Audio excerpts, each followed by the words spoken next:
I got too greedy. It was that last 2 million that must have done it. Should have just let that one go.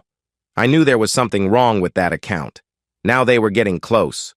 It looked like they thought that I didn't know it yet, though. That would help.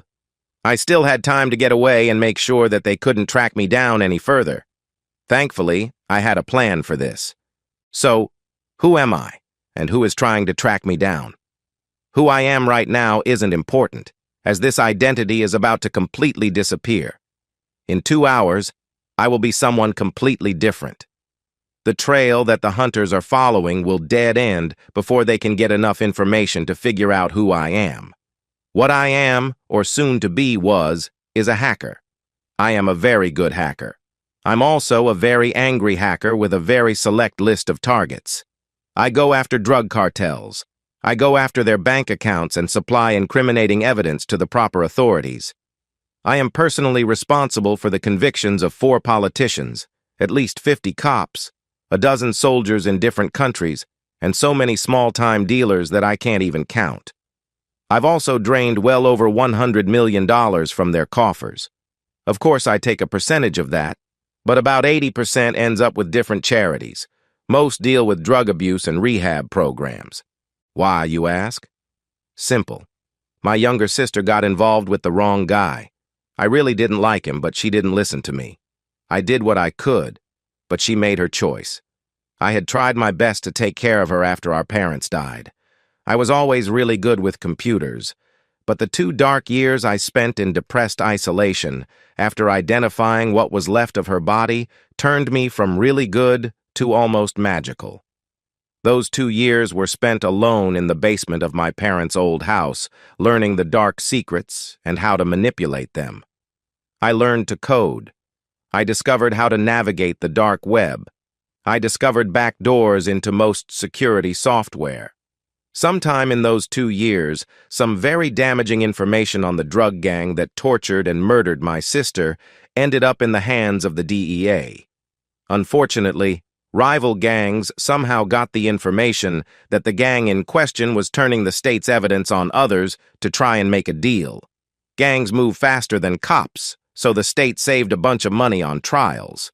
Now, as for who I am running from, my best guess right now is either Russian or North Korean hackers. Even though I'm not sure which it is, I am sure that they were hired by the cartel that I had just relieved of about $30 million. I really should have stopped at $28 million, but then I discovered that other small account. I knew there was something wrong with it, but I was young, dumb, and still angry. As soon as that money was on its way through 40 different accounts in 6 countries, my counter-hacking programs started alarming. Someone had put a backtracking program in the account. They were looking for where the attack was initiated. That was going to take a while. I was using a botnet attack. They were going to have to cycle through about 100 IP addresses before they could even start the roundabout server chain track. I put in a flash drive and gave a few keystrokes and mouse clicks. 4 servers in Europe fried. 2 servers in China reformatted themselves 6 times. 1 server in Iran and another in America rewrote their entire memory with a random series of 1s and 0s. The trail back to me was effectively severed with no way to retrieve the data. 3 more mouse clicks and my carefully crafted machines were reduced to useless scraps of wires, plastic, and fried silicon. The abandoned building I was using burned down from a homeless campfire that got out of control. Most of my wrecked computer system had been divided up and thrown in random dumpsters around the city. The hard drives and memory sticks were burned in a bonfire out in the desert, along with all my personal identification. After making sure that there would be no way to get any information from the burning pile of rubble, I got in the van and started driving west. I arrived in Las Vegas 4 days later. 5 years later. Honey? Can you give me a hand here? The computer is acting up again. I called out to my beautiful wife, Linda. Seriously, Mark, how is it possible that a 25-year-old man is so clueless about computers? What would you do without me? She said as she gave me a quick kiss on the top of my head. A couple of quick clicks and keystrokes, and I was back to checking my email. Dinner will be ready in about half an hour. Thanks, honey. I replied as I watched her walk back into the kitchen. It had been 2 years since Linda and I had gotten married. I still couldn't believe how lucky I was. After leaving my previous life, I had recreated myself. I was working as a truck driver for a local lumber yard. We were a union yard, so the pay was decent. I had very carefully retrieved a couple $100,000 from one of my offshore accounts and bought a nice, modest 3-bedroom house on about an acre of property. I put up a steel building next to the house to use as a shop and storage. I also added a hidden room to rebuild and upgrade my computer system. It was a small walk-in storage room, but it had a false floor that would rise up to access a set of stairs leading underground. If you didn't know how to open it up, it looked just like a regular concrete floor. I had decided that I would back off from going after dealers and cartels for a while. I had enough money tucked away if I needed it, and it was prudent to disappear and let things cool off. Still, I didn't want to lose my skills, and I needed to keep up with the newer technology. The shop was for my hobby of building up older muscle cars. The wife was completely not interested in that, so she never came into my shop. This also gave me the time and privacy to get online and play a bit without her suspecting anything. You may be wondering why I am hiding that from her. The truth is that she knows me as a simple truck driver and shade tree mechanic who is almost clueless about computers. Obviously, when I met her and we began dating, I couldn't just come out and introduce myself as a hacker called Ghost in the computer underground. First off, the feds were looking for me. I had committed a few cyber crimes, and they also wanted to lock me in a room and use my skills for their own purposes. Second, there were several very bad criminal organizations that had me on their target list. If they caught me, my end would be very ugly and extremely painful. How long would our relationship have lasted after that? Do you even need to ask? There were a couple more matters after we were married. First, it was for her own protection. If she didn't know, they couldn't use her for any information. Second, this ensured that she didn't accidentally let any information slip on accident. Nope. Better that she only knows the man she married. A bit about my wife. First, she is the most beautiful woman on the planet, to me. I always read in these stories how every woman is always the most beautiful woman on the planet, and I wonder how there can be more than one of them. I'm not going to lie to you. She may be only above average in looks to you, but she is a goddess to me. Different viewpoints and different strokes. She is 5 feet, 6 inches tall, with wavy copper hair to the middle of her back, emerald green eyes, 34D breasts, a slim waist with a flat tummy, and slightly wide 40-inch hips. Her legs are long, lean, toned, and tan. Her face has a slim nose, high cheekbones, dimples when she smiles, full bow-tie kissable lips, and a proud chin that isn't too prominent. So, how did we meet? I was working at the lumber yard one afternoon when she came in. She needed a couple of boards to put up some shelving in her new apartment. I just happened to be lucky enough to be near the salesman when he rang up her order and volunteered to get the boards. While we were picking out her order, she mentioned that she really wasn't very handy with tools. Obviously, I offered to come over after work and install the shelves for her. My price was that she buys the beer and allows me to buy dinner the next evening. Dinner rolled over into dancing afterward. Sorry, guys and gals. No wild intimacy here. The date ended with just a chaste kiss on the cheek. The truth of the matter was that I was actually terrified of girls. It wasn't until the 5th date that we had intimacy. I took her to the Stratosphere for dinner. From there, we moved to a hot dance club on the Strip. After a bottle of expensive wine with dinner and a few drinks at the club between dances over 2 hours, we ended up back at my house.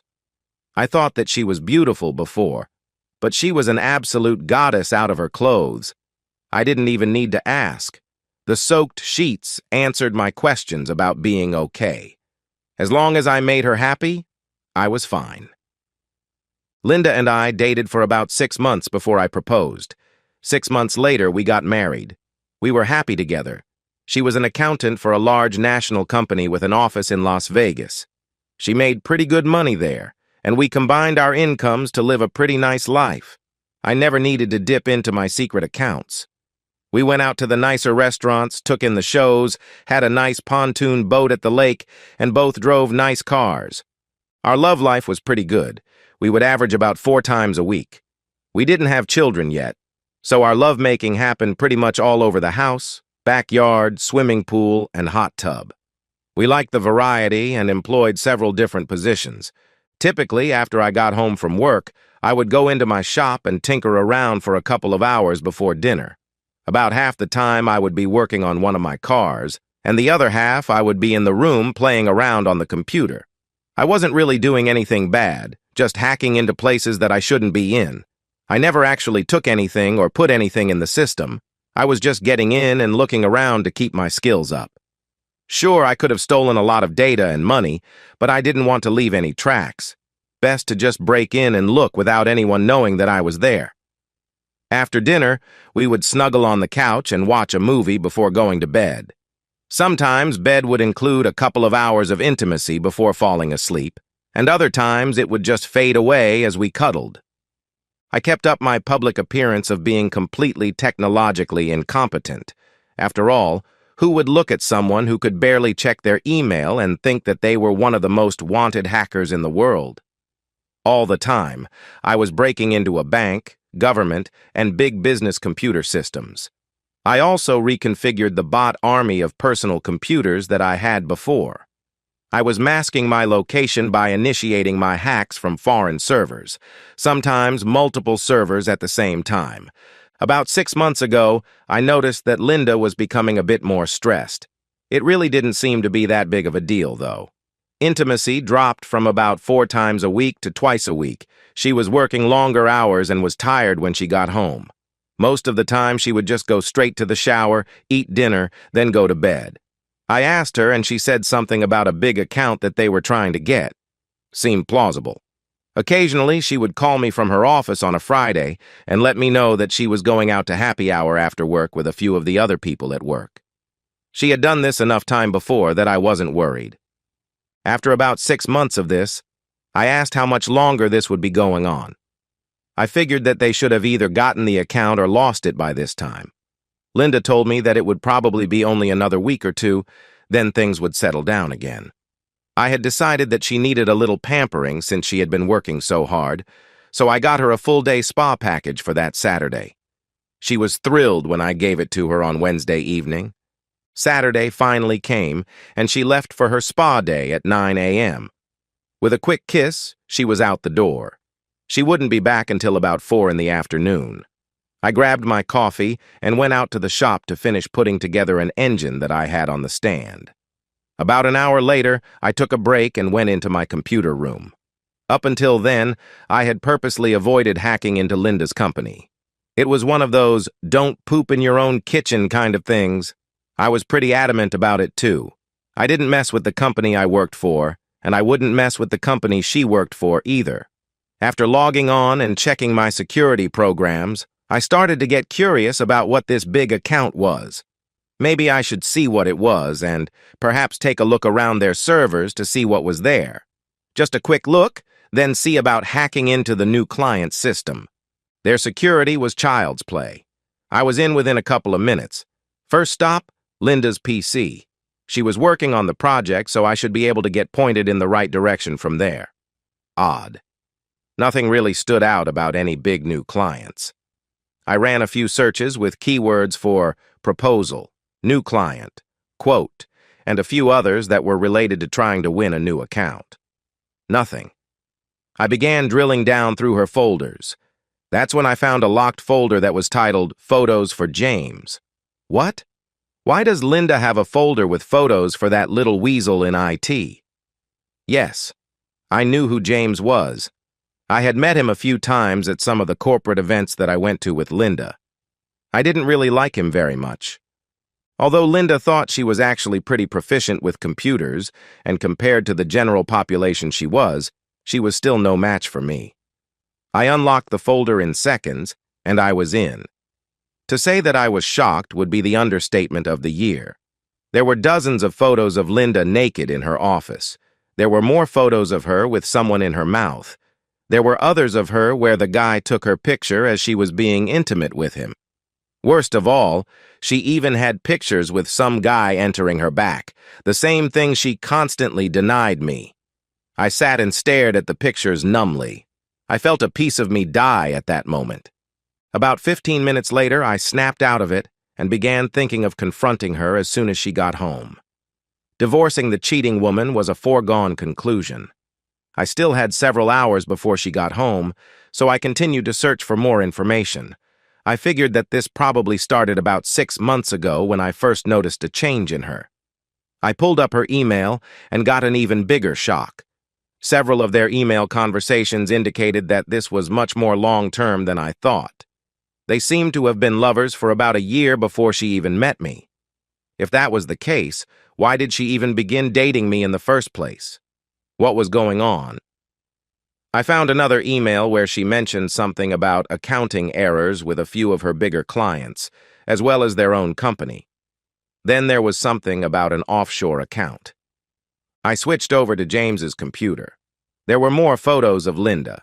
Several were of her in what looked like a motel room and another man's bedroom. James was a much better person with computers than Linda, but still no match for me. I was going to need more time on this, so I ended up copying both his and Linda's computers, as well as their folders on the company network onto a free drive on my server. Out of habit, I checked the personnel folder on the server. I stopped for a minute when I saw my name on one of the folders. I copied that one too. Before leaving the network, I planted some spyware on both computers as well as the server. This would automatically forward everything they did to my computer system. Needless to say, any work on my cars was put on the back burner for a while. Linda came back from her spa day and thanked me with a long night of amazing intimacy. Yeah, I was disgusted with her for what she was doing, but I'm a guy. I'm not passing up the opportunity to have an amazing time with a beautiful, enthusiastic, and energetic woman. She could be the devil incarnate, and I would still tap that. Oh, right. To me, she was the devil incarnate. Little Head didn't care, and Big Head just decided to go along for the ride. Sunday came, and I was back out in my shop. Linda was still sleeping when I got up, so I took the opportunity to open her phone and plant some spyware on it.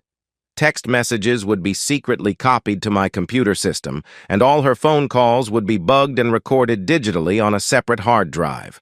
I would also be able to track everything she did online. Linda left at around 10 in the morning. She said that she was going to meet one of her friends for some shopping. She had her Friend Finder app turned off on her phone, and I didn't really want to accidentally notice that it had been turned on, so I instead hacked into her car's internal GPS to track her. Surprisingly, she actually did go to the mall. When I was sure that she wouldn't be returning soon, I went back into the house and grabbed her laptop. The first thing was to copy everything on her laptop onto another hard drive. Next, I loaded up a keylogger program and set up the camera for remote access. I didn't think that I had a whole lot of time before I had to get her laptop back where she left it, but I figured that I could take a quick look at her browser history. That's when I found a second email address. I also noticed that she had several visits to a bank in the Cayman Islands. I would need to look at that later. I wiped a bit of grease and oil on my arms and face to make it look like I was actually working on a car when I heard Linda arrive back home. Shower, dinned, movie, then bed. For the next week, I kept up appearances of being the clueless, doting husband that I pretended to be. Every evening, I went out to the shop pretending to be working on one of my cars for a couple of hours. I dutifully smeared grease on myself before coming back to the house. In fact, I was going over the mountains of information that I was collecting. It was Tuesday evening when I read a text exchange between Linda and James that caught my attention. James had cautioned her about erasing the history on my laptop after using it. Why would she be using my laptop? Hers was working fine. Of course, I had set my laptop up to connect to my servers as soon as I bought it, but never really thought about spying on myself. A dozen keystrokes and mouse clicks later, that was resolved. The next evening, while I was sorting through the day's updates from their work computers, another stream of data started to come through. I quickly saw that it was from my personal laptop. Minimizing everything else, I started to look at the new stream coming over. It looked like money transfers were happening. I turned on my laptop's camera and pulled the feed to another screen. There was Linda working on my computer. She was wearing a Bluetooth in her ear as well. The mic was picking up her voice as she talked. I used a third screen to stream a live feed from her phone call. I watched and listened to Linda following the instructions from James as she transferred about $50,000 from a dummy account in their company over to a bank in the Cayman Islands, and they were using my computer to do it. She finished soon after, deleted the history for that day, and logged off. What the hell was going on here? I really hadn't had time to look at my personnel file from their HR folder yet, as it didn't seem to be as important as other things. That changed right then. It seemed that I had been set up as a computer security consultant. I really did respect the detail that they used in creating my fake credentials. James had apparently hired me since he was head of their IT department. I also found several payments for my services, all going to the Cayman Island account, of course. Let's review. I had been unknowingly hired as a computer security consultant. Linda and James were using my computer and IP address to transfer large sums of money from a fake account at their firm to an offshore bank. Furthermore, Linda and James have been having an affair since before I met Linda. I was beginning to understand that I was being set up for something. Time to switch gears.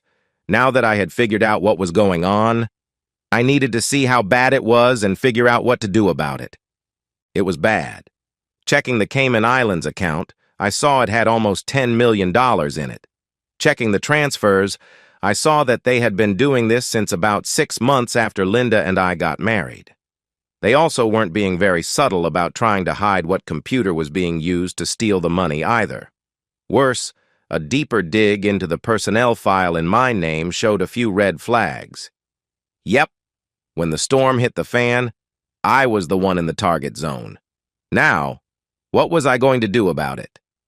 Surprisingly, it really wasn't that difficult to act normally around the cheating woman. I just let Little Head take charge whenever she was around. Did she want to mess me over? I would gladly mess her, as I set about really messing them both. What can I tell you? She's hot. Yes, I took every opportunity to have intimacy with her. The next Saturday, I went through her emails during the time we met. That's when I found out that they picked me for a patsy from day one. Yes, she thought that I was attractive and that having intimacy with me wouldn't exactly be a chore, but she was a bit concerned with my apparent lack of computer skills. James thought that it would be a bonus.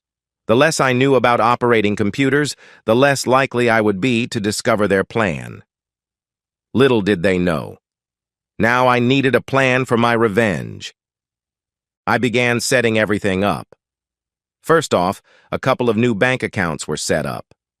Next, I activated the bot army that I created. Most of the bot army would be distractions, but I had one small group that could be traced, although it would be difficult. Only a really good hacker would be able to map it back to the origin. I didn't want it to be too easy. Of course, I wiped the personnel folder with my name on it from Linda's company servers. I also broke in and changed all the file transfers that were done on my laptop to show a different IP address. To prevent that from happening again, I set off a really nasty virus on my laptop, then disconnected it from my secret servers. Later that evening, when I went to check my email, I discovered that a virus had attacked my laptop from a spam email that I opened and pretty much destroyed it. I didn't mention the look of concern on Linda's face when she saw what happened. The next morning, I saw a text exchange between Linda and James. Apparently, they were almost at the end of the scam. They just wanted 2 more transfers to make it to an even $10 million before springing the trap on me. The plan was to suddenly discover the theft. Of course, since Linda would be the one to actually discover it, she would be in charge of the investigation. James, being the IT manager, would be running the cyber part of the investigation. Unsurprisingly, everything would lead straight back to me. Linda would, of course, have me served with divorce papers while I sat in jail, then eventually marry James after about a year. Both would proclaim their complete shock that I would ever do something like that. Of course, there would be some suspicion about Linda's possible involvement, but she would point to her investigation and discovery, as well as her belief that I must have been hiding my knowledge of computers from her. Also, it must be obvious that she was a victim since I specifically targeted her and used her to gain access to the company's computer systems. They both laughed at the thought of me trying to answer questions about where the money went when I had no idea what the police were talking about. Linda also said she would get me a new laptop, and that they could make the last transfers within the next 3 weeks. Now, I knew what my deadline was. Monday, I went in and told my boss that I needed the week off for some personal stuff. I had plenty of vacation time, and he was a pretty cool guy, so it wasn't a problem. I did some online checking to find the meanest, dirtiest, aggressive shark for a divorce lawyer in the city and made an appointment for the next day. They thought that they had 3 weeks, but they would be lucky to last 2 weeks. Returning home, I fired up my computer system and went to work. I logged onto James's home computer. For an IT guy, you would think that he would have enough sense to shut it down and power it off when he wasn't using it. Nope. All he did was turn off the monitor. I was running his computer through a server in Belarus. Not that it really mattered, because that link would be erased anyway. His computer would be the end of the trail for anyone following it. The cartel that I had hit 5 years ago had at least learned something about security. They had changed their accounts and passwords, but still used the same banks. Upgraded passwords? They only work when you don't store them on your personal computers and are vulnerable to phishing software embedded in email links for items that any multimillionaire would want. This was just the preliminary work. I would wait until I was finished with Linda before going after James. James wasn't going to survive this, and I still needed to use him for Linda's downfall. I was still monitoring Linda's GPS on her car, so I was able to leave and go to a park for about an hour before returning home. She didn't need to know that I took the week off. Actually, she probably did need to know, but I wasn't going to give her that piece of information to try and save herself. Per usual, I went out to my shop to work on my car. She did leave to run to Walmart and get me a new laptop. While she was gone, I did some preliminary work on setting her up.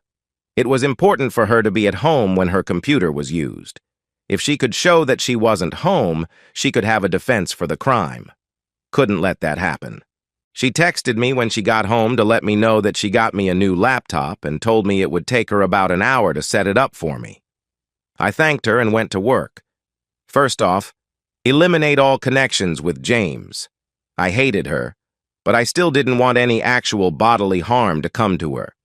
James was probably going to be tortured and killed, but Linda was just going to go to prison for the next couple of decades. Who knows? Perhaps she will enjoy being some Bull Dykes cheating woman. Doesn't the saying go, gay for the stay? I used a separate server route into Linda's laptop. No roundabout path here, just a straight link to her work computer, then the company servers. $20 million was moved from the company to 4 different accounts in her name. Next, travel plans were made. A one-way ticket for her was purchased for Thursday morning to the Cayman Islands. Before leaving her computer, I deleted James from her contacts, erased all her emails with him, and removed all her history from the account that they were originally using. Next, I removed all the spyware that I had installed. This was a risk, but I didn't figure that she would have enough time to do anything too bad. Last, I severed and erased the link that I had with her laptop. With all that done, I remotely shut down the wireless router to the house. I had a separate and much better one in the shop. Of course, she didn't know that. A message popped up from the spyware that I had put on her phone. Apparently, she had finished setting up my laptop for me when the internet went out. She was just about to use my computer for another transfer when the connection was lost. I laughed. While they were discussing the problem, I moved all the money that they had already stolen into the new accounts I had created in Linda's name. Once that account was empty, I closed it. The last thing I did was erase the spyware on Linda's phone. I didn't know who would be looking at it later and didn't want anyone to find out that she was being spied on. I then shut everything down and went inside for dinner. Tomorrow would be an interesting day, to say the least. Linda was a bit agitated, to say the least, when I came into the house. She told me that my new computer was set up and ready, but that the internet was down. I wouldn't be able to log on and check my email until it was fixed. She had no clue how little of a problem that was for me. She was preoccupied throughout the entire movie that night. I watched out of the corner of my eye as she played on her phone. I could almost feel her frustration growing. When asked if there was a problem, she just passed it off as a client issue at work. I suspected that she had been trying to access the account and failing. She was also texting with someone. I was smiling as I went to bed. No intimacy that night. The next morning, I was up and out of the house before Linda left for work. I basically just screwed around until my appointment with the lawyer. I did wonder how Linda's day was going for her. I would be finding out in a couple of hours, though. I was finally led into my lawyer's office. You know those TV shows where a beautiful lawyer wearing a very professional but extremely sexy suit walks into the courtroom and pretty much hands opposing counsel their back on a silver platter? That was my lawyer. 5'6" tall, angelic face, curves that would make a race car lose control, legs for miles, and breasts that would start a war. 2 minutes into the meeting, I could tell that she would be a barracuda in the courtroom. You could almost hear Hart belting out the chorus in the room. Verifying that everything was confidential, I explained that my wife had been cheating on me throughout our relationship. I further explained to her about the embezzlement and setup. She asked how I found out about all this, and I gave her a partial answer. I didn't exactly lie, but I didn't tell her the whole truth either. Okay, I completely lied. I told her that I used my wife's laptop because mine was not working right. That's when I saw a folder with a bunch of inappropriate pictures, then found her emails to her lover. The emails documented her betrayal and their embezzlement. I just wanted to get out of the marriage before the storm hit the fan. She agreed to take the case and begin preparing the paperwork. She said that she could probably have her served by the end of the week. I told her to hold on to it for a while. I suddenly had a better idea for it and didn't want to be exposed too much too soon. We wrapped up the meeting, and I went home, fired up my system, restarted the house Wi-Fi, and went to work. I had left the spyware on at Linda's work. Apparently, the storm was hitting the fan at full force. An emergency meeting was held first thing in the morning. The $20 million theft had been discovered, and an investigation was launched. By this time, I had managed to crack James's phone. James was tracking the theft and discovered that it led straight back to Linda. He also found that their account had been emptied and transferred into the new accounts with the $20 million from last night. Accusations were flying, and no excuses could be found. Suddenly, Linda received an email saying that she was being summoned to a meeting with the CEO, CFO, and head of security. This should be interesting. The sound of several vehicles pulling into my driveway interrupted my fun. I shut down, went into the main shop area, and secured the hidden door. No need for anyone to take an interest in that room. Yes, I did smear some grease on myself to make it look like I was working on my car. Walking out of the shop, I saw several police vehicles as well as a few large Chevy Suburbans. The police were in their normal uniforms, but the people getting out of the large SUVs wore windbreakers with FBI stenciled on the back. I wonder what this could possibly be about. I barely glanced at the warrants and let them into the house. Of course, I offered all assistance, since I had nothing to hide. Tour guide mode. Yes, that would be my wife's computer. That one is mine, but it hasn't really been used, since we only got it yesterday and the Wi-Fi was down last night. Of course, take anything you think you need. No, I have absolutely no idea what is going on. Sorry, I'm not very proficient at computers, just ask my wife and all our friends. I lost track of what was happening to Linda as I was taken to the police station and interviewed rigorously for a few hours. My story held up through it all. After all, I was just a truck driver with barely any knowledge of computers. No, I had no idea what my wife was doing at work. She was an accountant working with several clients, but I didn't know who those clients were. What do you mean about a one-way ticket out of the country? Just her? No. I have no idea why she would be taking a flight somewhere without me. It soon became obvious to them that I knew nothing about what was going on. They had thoroughly searched my shop but did not find my computer room. Eventually, they let me go back home. Linda had been arrested while I was being interrogated. Poor James was forced to give the evidence against her, as well as seeing all the money located so it could be returned. He must have really felt betrayed when he found that she had taken away his access to it, transferred it into her own accounts, and then booked a single one-way trip out of the country, leaving him with nothing. Thankfully, I had anticipated that I would be interrogated. I was her husband, after all. It would only make sense to assume that I might be working with her on it. Of course, I was her one phone call.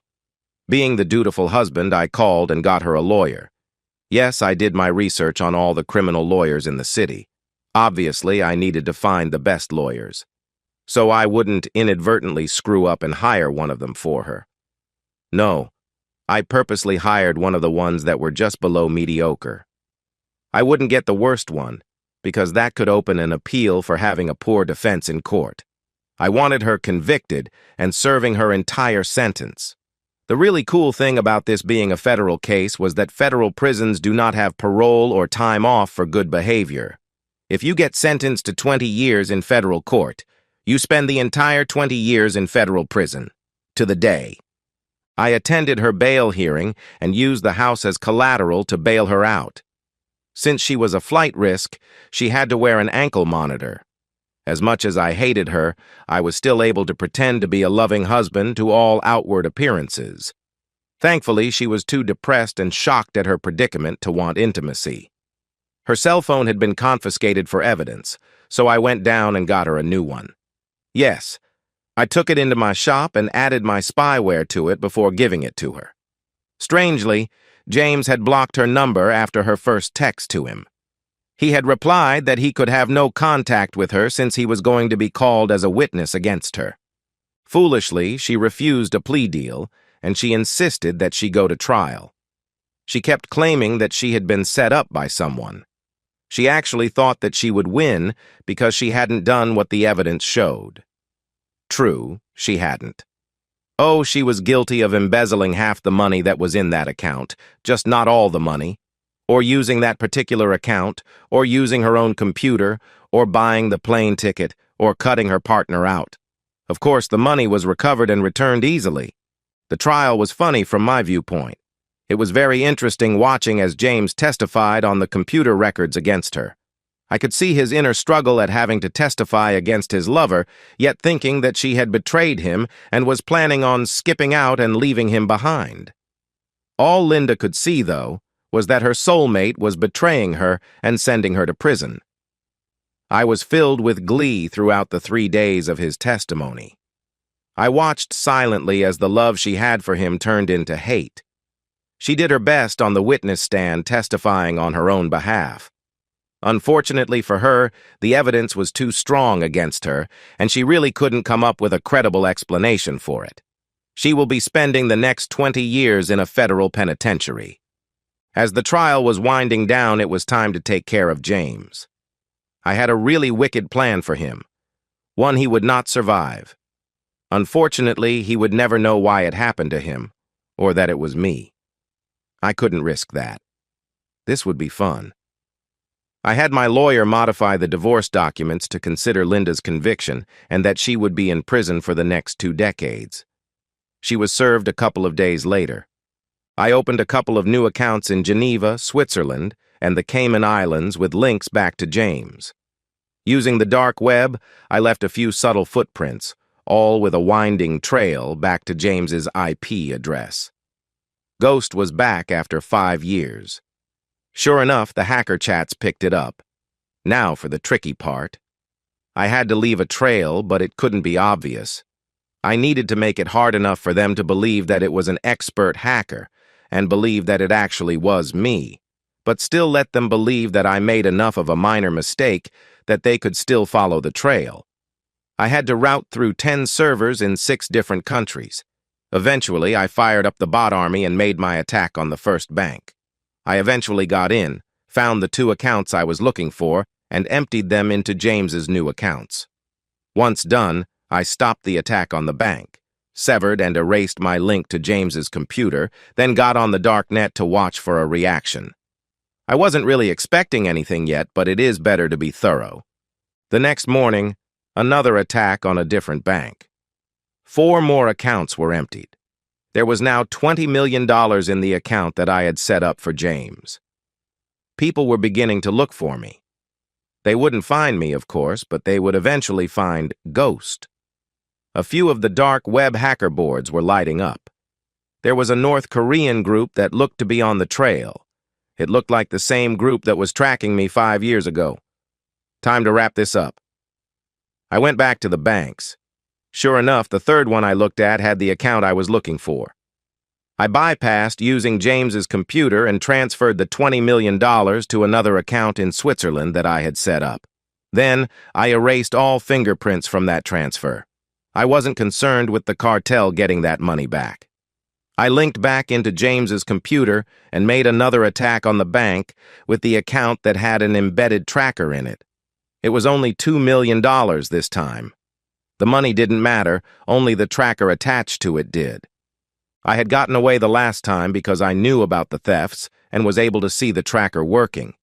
Had I not known about the money transfers or the accounts I had, and had I not known about the tracker attached to that last account, I would have been caught.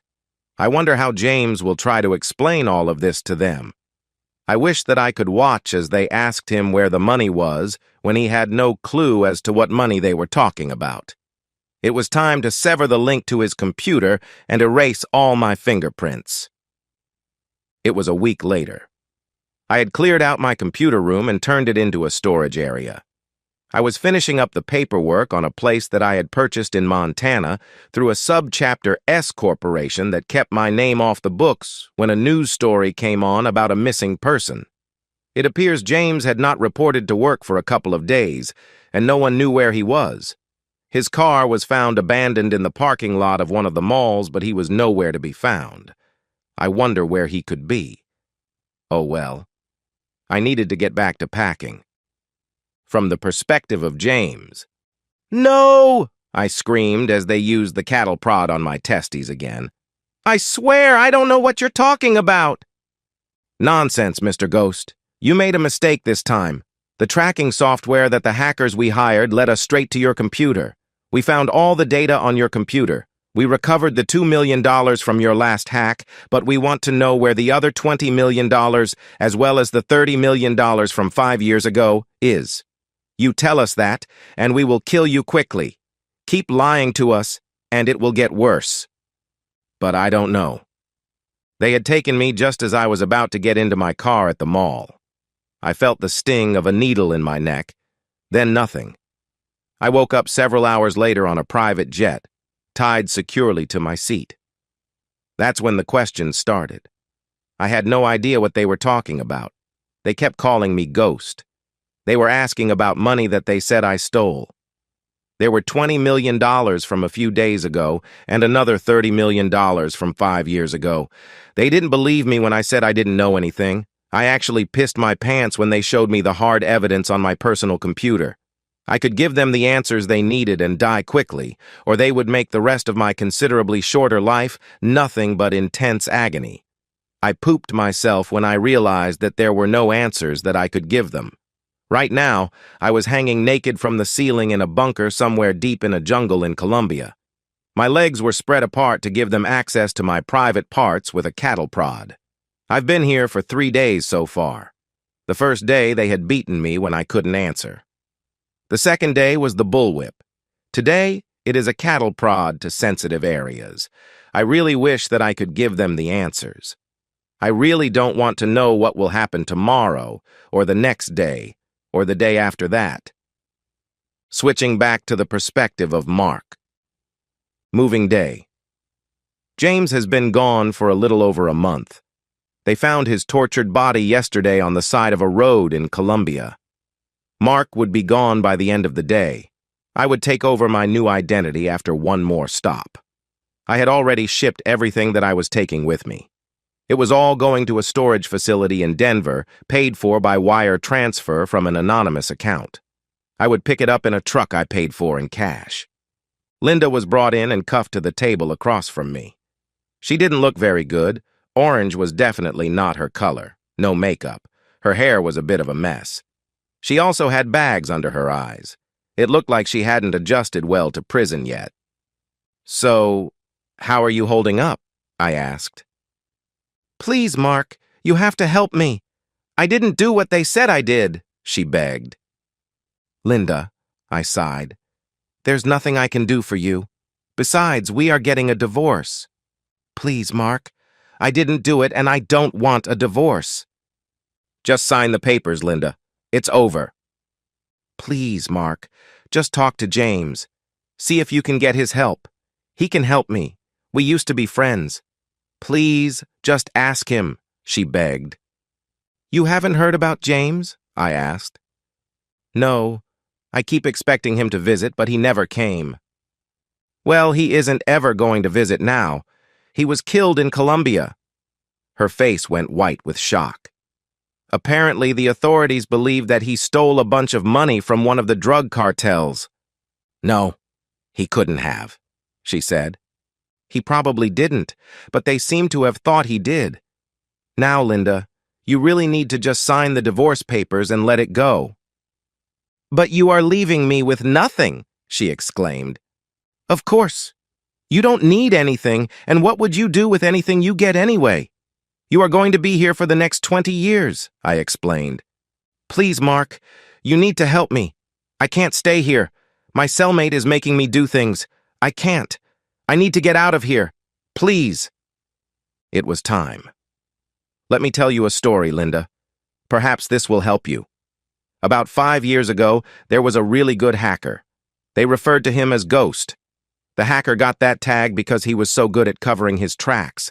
It literally was just like a ghost had invaded the computer system. So, Ghost decided to go after some drug cartels. It was actually a personal mission. Over $30 million was stolen from one of the cartels before the cartel hired other hackers to track Ghost down. Of course, Ghost saw the trackers coming and shut down before they were found. The Ghost disappeared and created a new life. Ghost ceased to exist and stopped all computer activities, except some minor breaking into systems for practice and keeping up on the technology. To everyone who knew him, he was pretty illiterate with computers. Secretly, he was still as good as ever. Even his wife didn't know who he really was. Yes, he had fallen in love and got married. He really loved his wife with all his heart. After being married for 3 years, he accidentally discovered that his wife was not in love with him. He found that she had been cheating on him throughout their entire relationship with her real boyfriend. To make matters worse, he found out that his wife only married him so she and her boyfriend could set him up to take the fall for the embezzlement that they were doing. Her eyes were as big as dinner plates, and her skin had turned completely white as I revealed her plan back to her. So Ghost decided that he couldn't let that happen, and he formed a plan for revenge against the two. First off, he hacked into their computers, phones, and work networks to gain information. Then, he changed everything to remove his name from the setup and place all the evidence squarely on his wife. He also made arrangements to make his wife's boyfriend believe that she was double-crossing him.